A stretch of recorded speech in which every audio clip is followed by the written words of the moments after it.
These theoretical guidelines have encapsulated emotions as physiological changes that occur within our bodies, which are subjective, cognitive changes, and they are expressed. As was mentioned a little while ago, the expressiveness of the emotions is much more.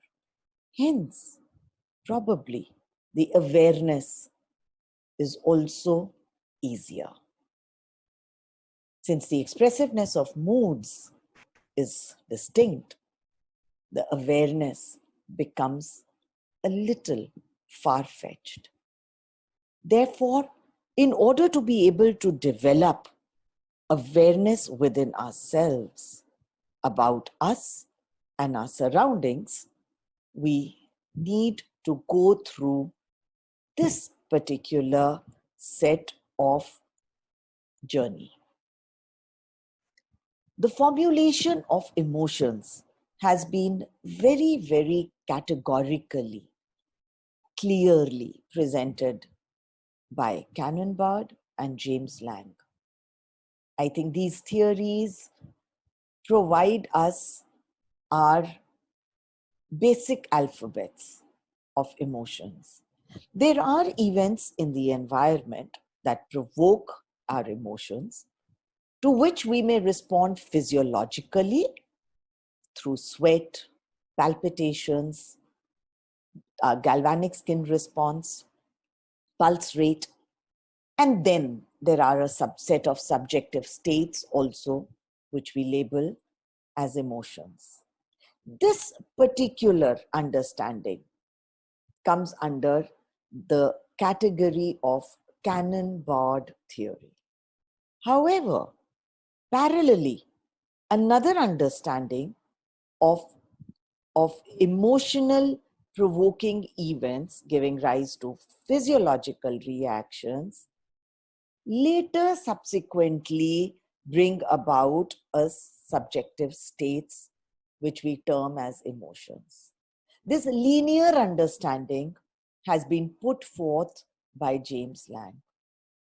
Both the theoretical approaches have highlighted very explicitly the fact that physiological reactions and subjective states are an outcome of the emotions that are provoked by events. Whether it comes in simultaneously or one after the other is probably what is to be understood. Whichever the route may be, the confluence of physiological reactions and cognitive appraisal have provided wider comprehension of an emotional experience which is at the helm of our daily living. If we look at this, we see how every emotional experience, and we could try it out. We could try reflecting on the contours of an emotionally charged experience today. Think about any of your recent experiences. Now, while you're thinking about it, see how there has been an input provided by both a physiological set of reactions and a set of cognitive reactions.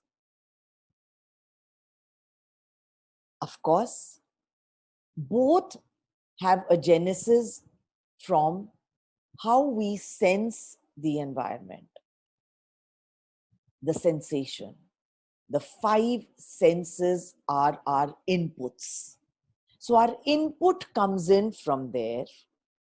It follows the route of either cognition or a physiological impact, hence culminating into an emotional expressiveness. We need to know this circuit very well because The ability to be able to experience our emotions, what goes behind the experiential journey, is what will heighten our levels of understanding about ourselves. Even two individuals do not express the same emotional reaction to the same situation. The gradations vary. The intensity varies.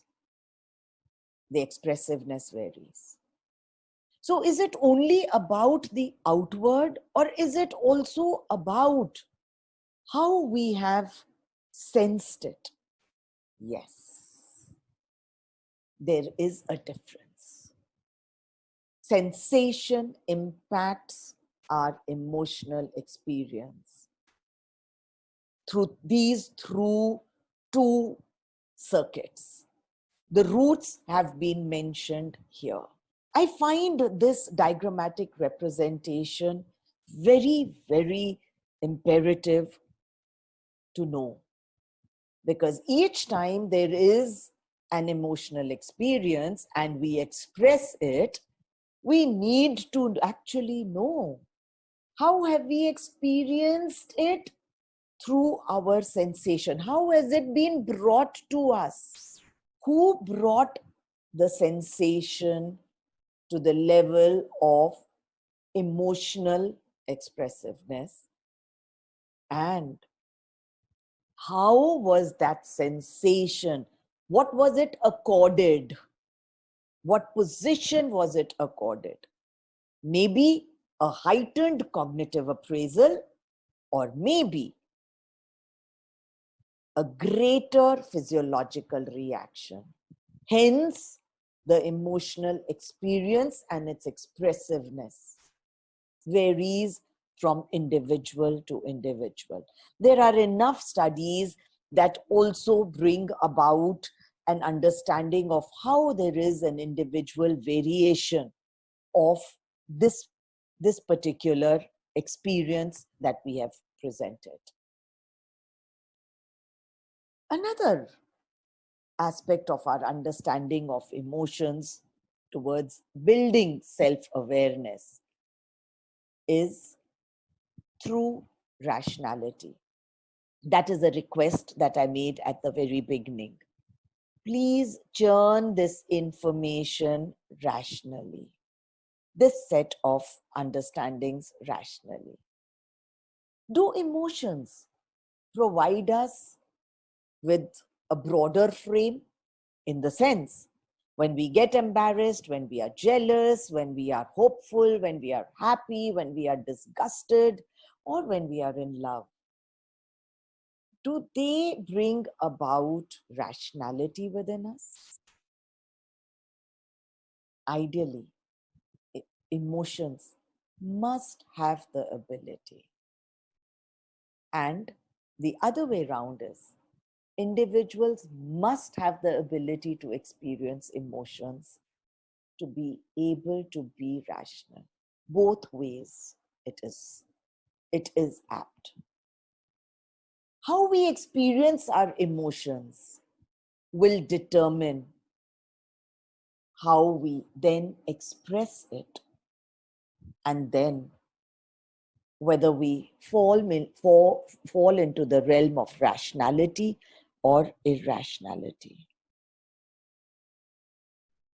You know, there are many origins of our emotions. There are times when it's the weather that saps us and gets us off track. For many of us, it's that particular day of the week. Monday blues is all known to all of us.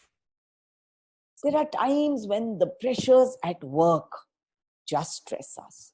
Online presentations, holding classes for all of us is bothersome. There is an exercise routine that we are missing out on because of the present situations. Therefore, we feel an upheaval. The patterns of sleep have gone in for a huge toss. The social activities, not to say that have gone through its worst form. There are virtual activities that are taking place that you and me are also engaging in one right now, much that I detest it. But where is the choice? I would have loved for a face-to-face interaction where it's so possible to see the reactions that each one of you would be expressing and engaging. The kind of engagement is varied. But yeah, this is a reality. Is it the age at which we are? Because some of us on the other side of the age feel that, oh God, we'll now have to understand a new pedagogical practice, or it's all of you who are much younger, growing, yet have to explore more, research more, academically polish yourself. Are you getting emotionally worried? So we need to also track which of these boxes provide us with whatever turbulence, if it does. We need to know where it is coming from, what is the source of our emotions. This diagrammatic representation now provides an affective understanding link to the events. So let us try and comprehend this. There are many events, our daily hassles, the odds that take place in our life. But these odds that take place actually are contextual, socially elicited, coming in from an environment. Along with this, our personality, our dispositions get enmeshed in bringing about a positive or a negative emotional reaction. These emotional reactions then provide for a satisfaction in life, and our overall performance gets impacted as a result of this. You know, a hold over our emotions makes us self-aware, and therefore this route is also essential to further sharpen and polish our self-awareness. Remember, we are moving towards an outcome called heightened levels of self-awareness. The path that we are taking is this. So while in the earlier slides, we know what our theoretical positions are, we also need to know our contextual positions. What are the kind of events that bother us? What are the kind of events that energize us? What are the kind of activities that stimulate us, that trigger us, that invigorate us? We need to throw light on each one of them. That is why this events theory becomes important. We can see on the right side that we all wish to go in for well-being, for satisfaction, for our overall performance, for good health. But we also need to know where it is coming from all of us, in all of us. Which portion of the block we need to plug. We need to understand it.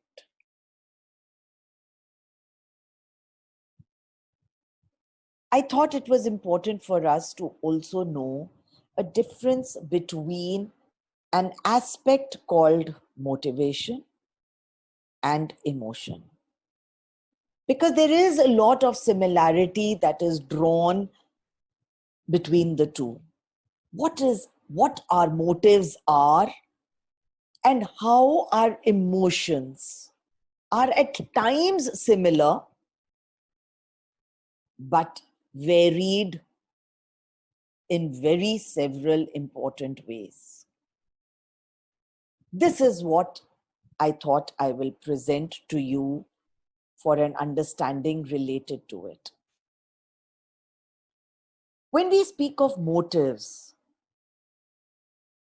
do motives guide our awareness?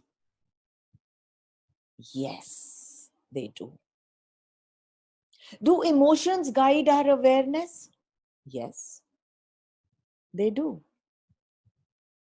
So here, when motives and emotions both guide our self-awareness, we now need to know that for us to become self-aware, what is it and where is coming from? What is coming from an origin of motives and what is stemming from emotions? Stimulus that is generally unobserved, they go unnoticed, very cyclical. So therefore, probably they are not very distinct. They are pretty direct. The responses being goal directed. Active experiences come under motives. Emotions, they are not very cyclic in nature, as they are passive. So they are inner directed. They are more inside. Their feelings, they do interfere with our everyday activity. So a distinction between these two is important for all of us at this point. If there is a motive, if there is a clear, again, as I said, a not very clear emotion, but a very clear motive, our levels of awareness will vary. In order to be able to build on our emotional awareness, we need to probably search within ourselves for the following. Does the degree to which people experience emotions vary across cultures? I leave it to each one of you to come up with your own disciplinary understanding related to this aspect. Try and bring in what is the historical part of it. Is there a political aspect to it? There may be anthropological, evolutionary origins to it. Please try and locate it from your disciplinary knowledge. How you define culture. Do people's interpretations of emotions vary across cultures? That is the second part that I thought I will leave you with. I want you to search. We are all in the field of academics. So for us, it is not about any hearsay. We need to look at aspects of, well, empirical, but it could also be narratives. It could also be, as we said, that we come from varied backgrounds. My presentation is a mere submission. Look for how there is an expression of emotion if at all it is guided by norms. And you will find huge, huge levels of literature related to it. I am only stemming from a psychological frame and hence pretty tunnel visioned. Try and get your probes and your way ahead from here. I want to take you to another level of why we need to be self-aware on an emotional front, because it leads to what is called emotional intelligence, an ability where an individual becomes self-aware, is able to detect emotions in self and others, is able to regulate cues and information, is termed as emotional intelligence. I'm not getting deeper into this because this was the subject that you have already been acquainted with. But since there are overlaps, we need to look at these overlaps.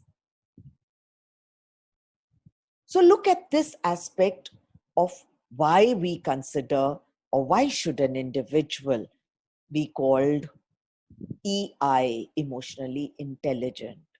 It's different from IQ, which is intelligence quotient.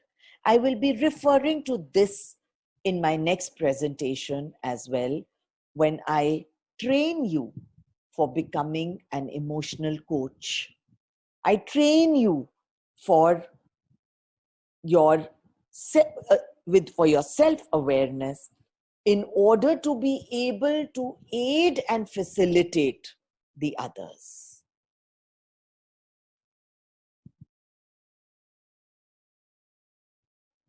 You know, experiencing and expressing feelings is an important criteria for developing self-awareness. This is a checklist. Go through this checklist and respond to it, as I said, individually. Try and form a narrative around it. So my suggestion is pick up any event, any situation, any occurrence that has happened in the past. As I explained the affective events theory to you, look for any of those events. Just try and recollect, recall, and we will then bring about, you will obviously be constructing it again.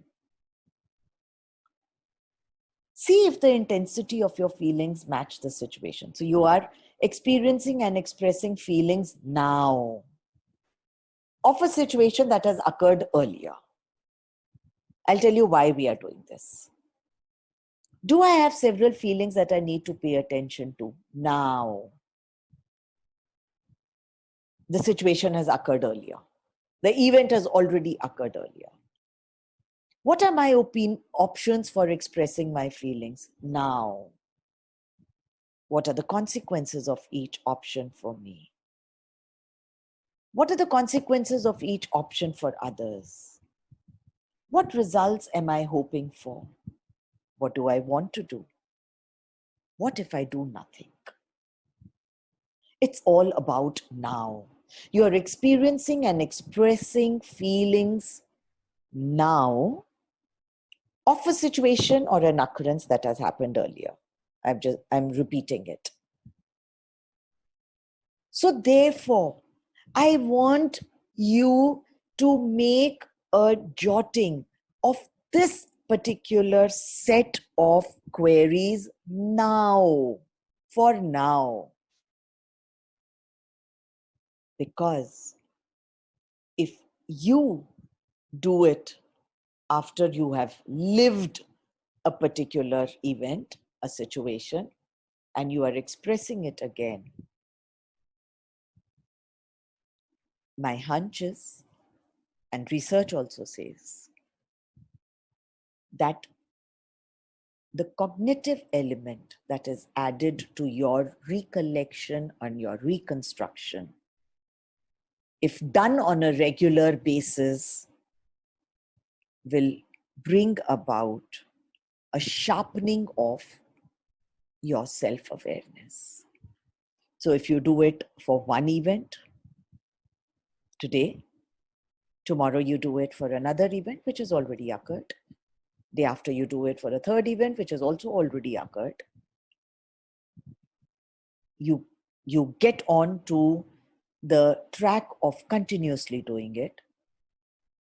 Very soon you will reach a stage where while you are experiencing an event, you will also be able to experience the feelings and the expressions.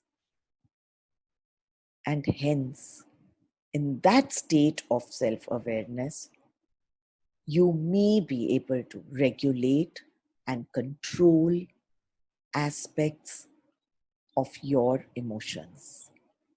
The moment you bring about a control or a management of your emotions, you are self-aware. You can handle relationships well. You will also be able to see the other, because please remember, when you see yourself, you will first, it starts with the self. You will slowly be able to see the emotions in the others and be responsive to them. And this whole aspect of this new construction of yourself with management of emotions, motivating yourselves, having heightened levels of empathy, you will be in a position to handle relationships better. Effective decision making will happen. Yes, harmony is absolutely there with you. It's healthy, it's rewarding. Your social connections will start having positive effects on your well-being. You will live in harmony, and they will be powerful buffers against anxiety, stress, and any kind of pathology. Your heightened levels are important.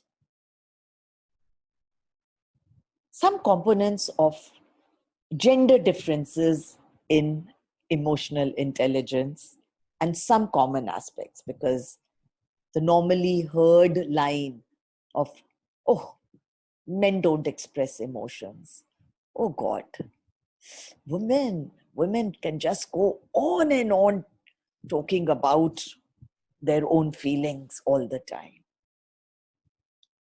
Surprisingly, there are some common components, and guess what? Self-awareness is a common component in both men and women.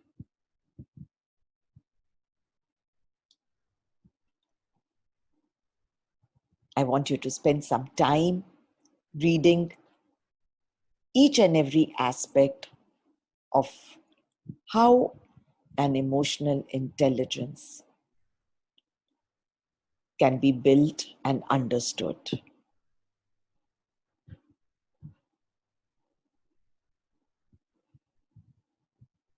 Please have a look at it.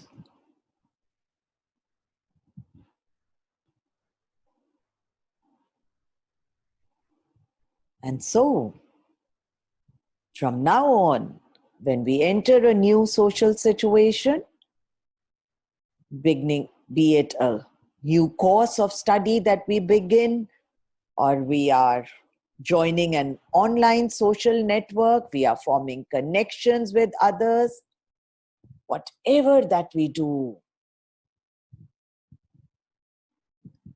we will be able to realize that because of this awareness, we are in a position to be able to handle ourselves more effectively.